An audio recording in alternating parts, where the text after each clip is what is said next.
RJ academy या YouTube channel मध्ये सर्वांचे सहर्ष स्वागत आहे। चला तर विद्यार्थ्यांनो, आज आपण शब्दांच्या जाती, तर शब्दांच्या जाती किती आहेत? तर शब्दांच्या जाती ह्या 8 आहेत। शब्दांच्या जाती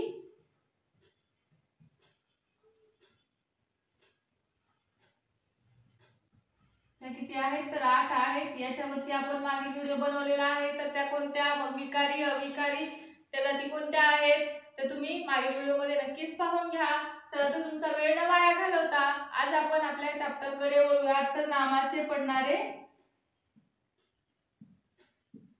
उपप्रकार। मग नामाचे उपप्रकार किती आहेत रे? 3 आहेत। ते कोणते सांगा पाहू? कमेंट मध्ये नक्कीच टाइप करा कोणते 3 उपप्रकार आहेत। तर सामान्य नाम, विशेष नाम आणि भाववाचक नाम हे नामाचे पडणारे 3 उपप्रकार आहेत। मग आज आपण नामाचा पहिला उपप्रकार पाहणार आहोत। नाम म्हणजे काय तर सर्वांनाच माहित आहे। नामाची व्याख्या काय आहे? तर दृश्य अदृश्य वस्तूंना दिले गेलेल्या नावांना नाम असे म्हणतात। मग नामाचा पहिला उपप्रकार कोणता आहे? तर सामान्य नाम।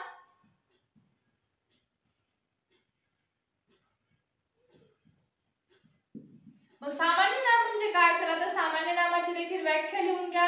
आपण फास्ट घेणार आहोत, टाइमपास न करता। मग सामान्य नामाची व्याख्या काय आहे? एकाच जातीच्या पदार्थातील समान गुणधर्मामुळे, एकाच जातीच्या पदार्थातील समान गुणधर्मामुळे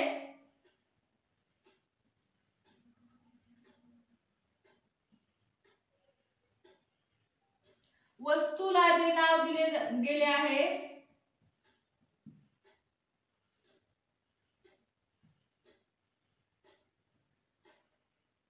दिले जाते त्याला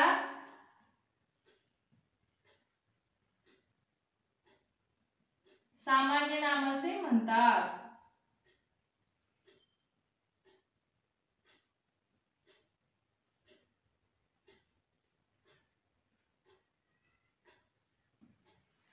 समान गुणधर्मामुळे वस्तूला जे नाव दिले जाते त्याला काय म्हणतात? सामान्य नाम असे म्हणतात। मग उदाहरणार्थ समान गुणधर्म असणारे म्हणजेच काय? तर सर्वच येणारे म्हणून आहे घर।